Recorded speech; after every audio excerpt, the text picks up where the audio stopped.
बेहद की परम परम परम महाशांति है, महाशांति है, महाशांति है। शांति कहाँ पर है? शांति है बेहद की कला में। वहाँ वायुमंडल ही शांति का है। वहाँ का वायुमंडल परम परम परम महाशांति का वायुमंडल है। उस वायुमंडल को याद करने से हमारी आत्मा के अंदर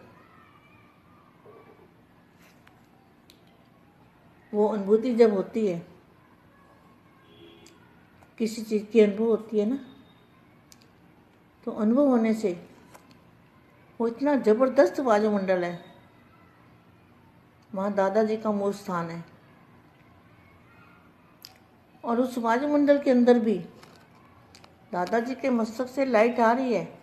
पावर हाउस, लाइट हाउस, उससे तो पावर आ रही है, मगर पावर आ कहाँ पर रही है? ग्रहण कौन कर रहा है? आत्मा आ किस में रही है? पावर, वो पावर की हमें अनुभूति करनी है। अनुभव ही को अभी क्या अंत में जो वाणी में बताया हुआ है, अंतिम कोर्स है रियलाइजेशन कोर्स। तो क्या रियलाइज करना है? अपने आत्मस्वरूप का रियलाइज करना है। दादा से पावर आ रही है, ये रियलाइज करना है। नई दुनिया को रियलाइज करना है, नया वायुमंडल को रियलाइज करना है और आकारी रूप का भी अनुभव करना है, ये रियलाइज करना है। निराकारी, आकारी और सकारी, सकारी, आकारी और निराकारी, तीनों रूपों की अनुभूति बहुत ही बेहद की आत्मा कर सकती है। जो बेहद की आत्मा है, जो नष्टुमा की स्टेज में है,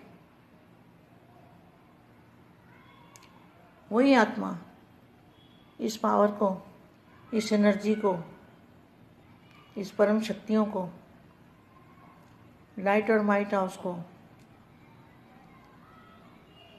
अनुभव कर सकती है। ऐसी आत्मा को, यह आत्मा विश्व सेवाधारी है, विश्व कल्याणकारी है, स्व परिवर्तन से विश्व परिवर्तन करने वाले हैं। ऐसी विशेष आत्मा को, सेवाधारी आत्मा को, सेवाधारी माँ का जात प्यार और नमस्ते। अब हम बेहद की कला में दादाजी से करंट जोड़ते हैं, पावर लेते हैं।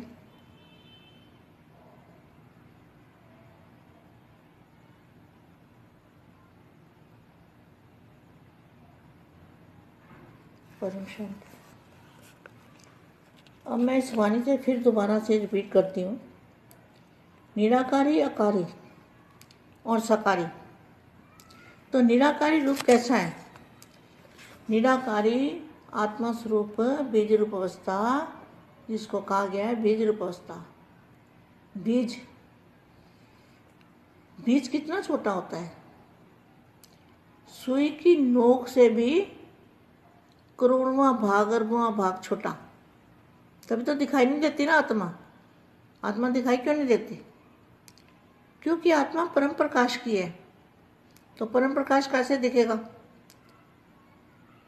पांच तत्वों की दुनिया में परम प्रकाश तो दिखाई नहीं देगा ना, मगर महसूस तो कर सकते हैं, रियलाइज तो कर सकते हैं।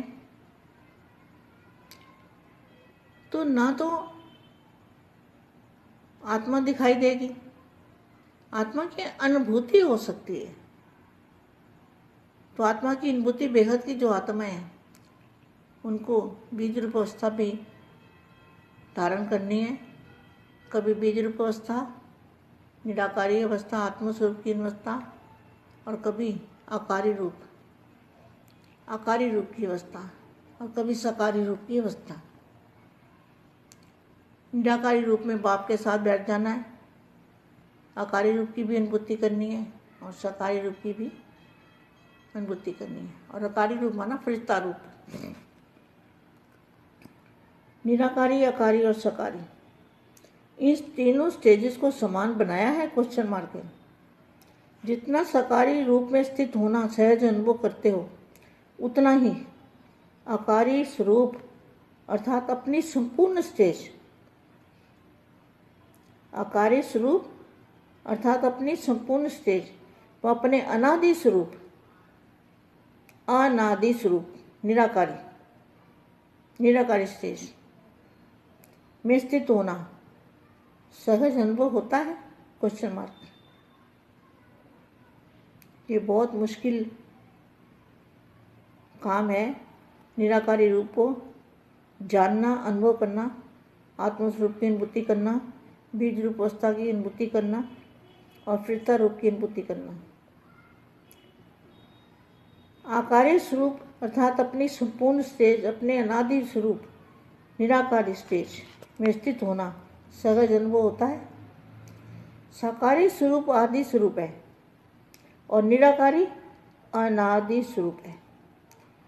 साकारी स्वरूप अभी वाला है ना, तो अभी वाले को कहेंगे आदि स्वरूप, और निराकारी अनादि स्वरूप, ओरिजिनल, जो ओरिजिनल स्वरूप में हम थे पहले, निराकारी अनादि स्वरूप। तो आदि स्वरूप सहज लगता है, या अनादि रूप में स्थित होना सहज लगता है। वह अविनाशी स्वरूप है। जो निराकारी अनादि स्वरूप है वह अविनाशी स्वरूप है, उसका विनाश नहीं होता। और जो सकारी स्वरूप है वह परिवर्तन होने वाला स्वरूप है। तो सहज कौन सा लगता है? सहज कौन सा होना चाहिए? सकारी स्वरूप की स्मृति स्वतः ही रहती है ना, यहाँ निराकारी स्वरूप की स्मृति स्वतः रहती है, यहाँ स्मृति लानी पड़ती है। मैं जो हूँ, जैसा हूँ, उसको स्मृति में लाने की क्या आवश्यकता है? अब तक भी स्मृति स्वरूप नहीं बने हो, क्या यह अंतिम स्टेज है? यहाँ बहुत समय के अभ्यासी ही अंत में, जिनको बहुत समय का अभ्यास होगा, क्या यह अंतिम स्टेज है? यहाँ बहुत समय के अभ्यासी ही अंत में स्टेज को प्राप्त कर पास विद्वान बनेंगे। वर्तमान समय पुरुषार्थियों के मन में यह संकल्प उठना है कि अंत में विजयी बनेंगे। पुरुषार्थी क्या सोचेंगे?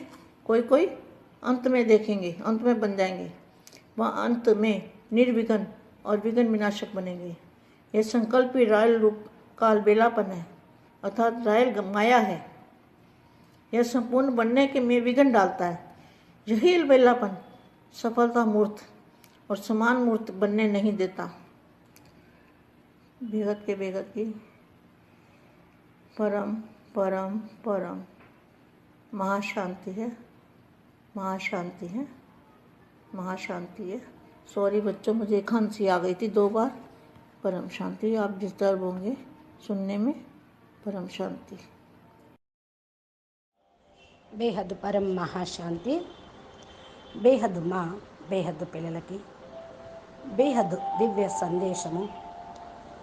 ఆత్మ నిరాకారి, ఆకారి, సాకారి స్వరూపము, బీజరూపి స్టేజి గురించినటువంటి సందేశంను హిందీలో ఇప్పటి వరకు మీకు వినిపించారు. దానికి తెలుగు అనువాదం మా అందరికీ बेहद के बेहद परम परम परम महाशांति है, महाशांति है, महाशांति है. శాంతి ఎక్కడ ఉన్నది? పరం శాంతి అనేది బేహద్కే బేహద్ కళ లోపల ఉన్నది. అక్కడ వాయుమండలంలో పరం శాంతే ఉంటుంది. అక్కడ వాయుమండలంలో పరం పరం పరం పరం మహాశాంతి ఉంది అని స్మృతి చేయటంతో మీ ఆత్మ లోపలికి అనుభూతి అనేది కలుగుతుంది. ఎప్పుడైతే ఆత్మ లోపల అనుభూతి అవుతుందో అప్పుడు ఇంకే వస్తువు గురించి మీకు ప్రీతి ఇష్టం అనిపించదు. అనుభవం అవ్వటంతో జబర్దస్త్ వాయుమండలం తయారవుతుంది. అక్కడ దాదాజీ యొక్క మూల స్థానము. ఆ వాయుమండలం లోపల దాదాజీ మస్తకంతో లైట్ వస్తూ ఉంది. పవర్ హౌస్, లైట్ హౌస్ రావటంతో పవర్ అనేది పిల్లల ద్వారా విశ్వానికి వెళ్ళిపోతూ ఉంటుంది. మరి దీన్ని ఎవరు గ్రహిస్తూ ఉంటారు? ఆత్మ ఏ రూపంలో వస్తూ ఉంది?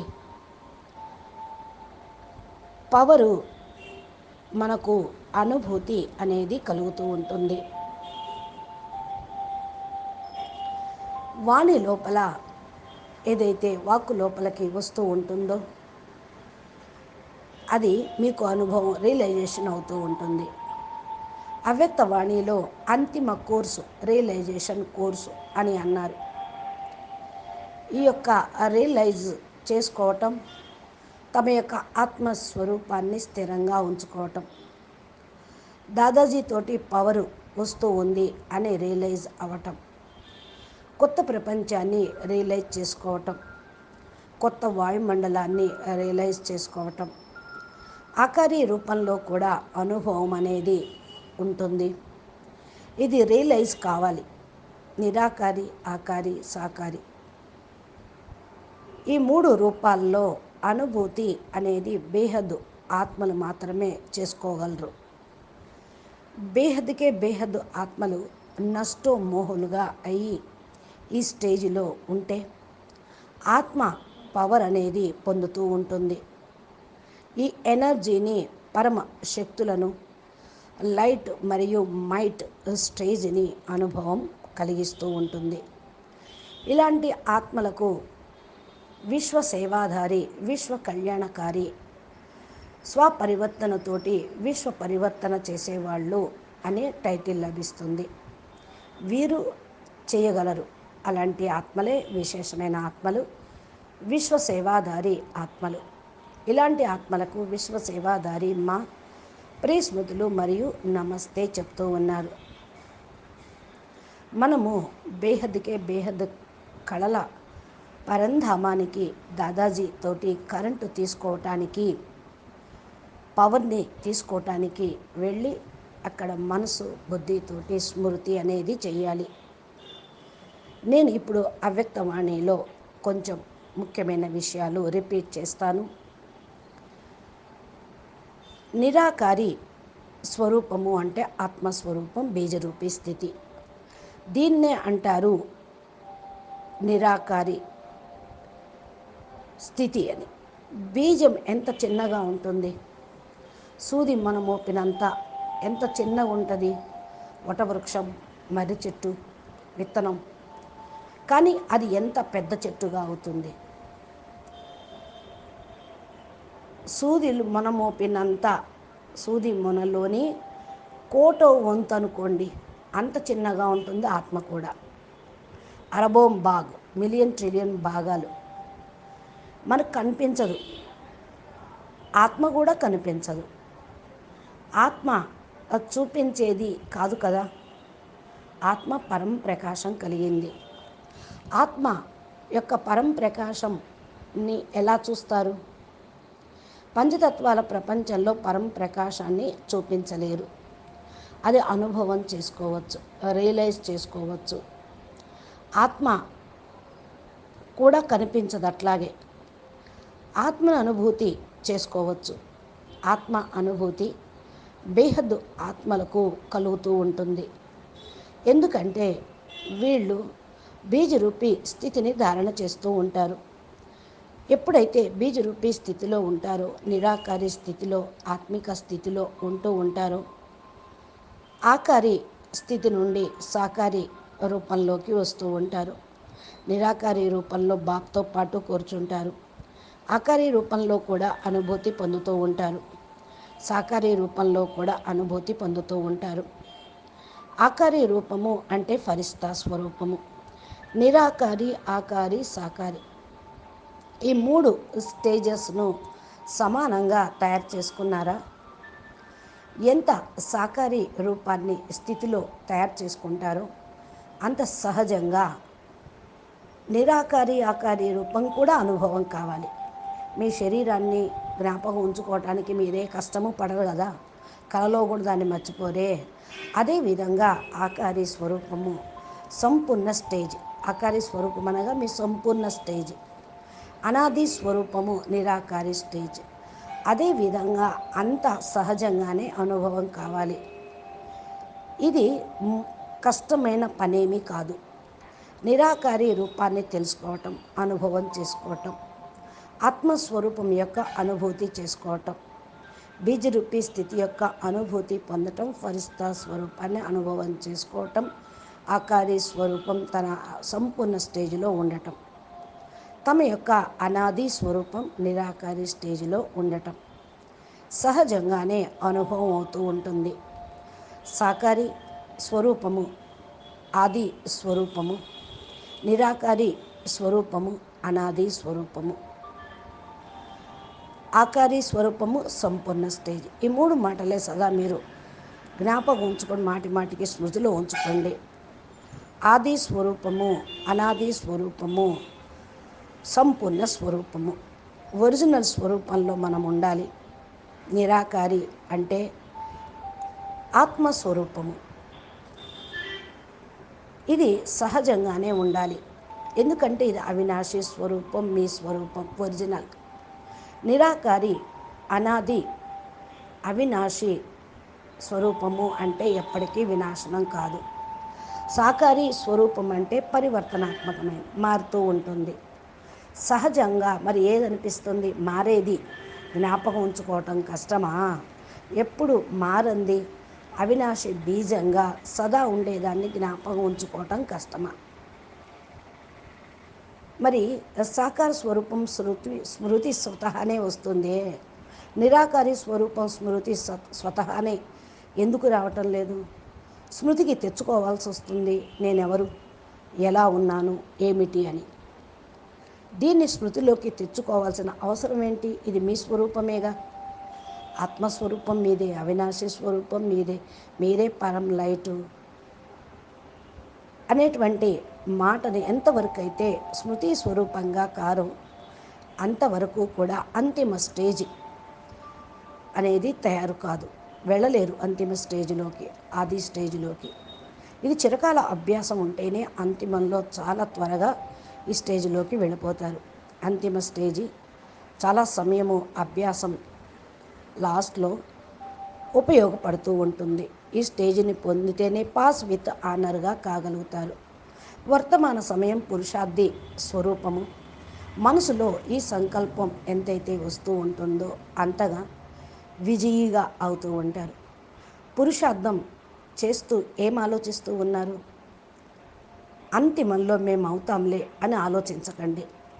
అంతిమంలో నిర్విఘ్నంగా అవుతాము, విఘ్న వినాశకులుగా అవుతాము అనేటువంటి సంకల్పం రాయల్ రూపంలో ఒక సోమర్తనమే.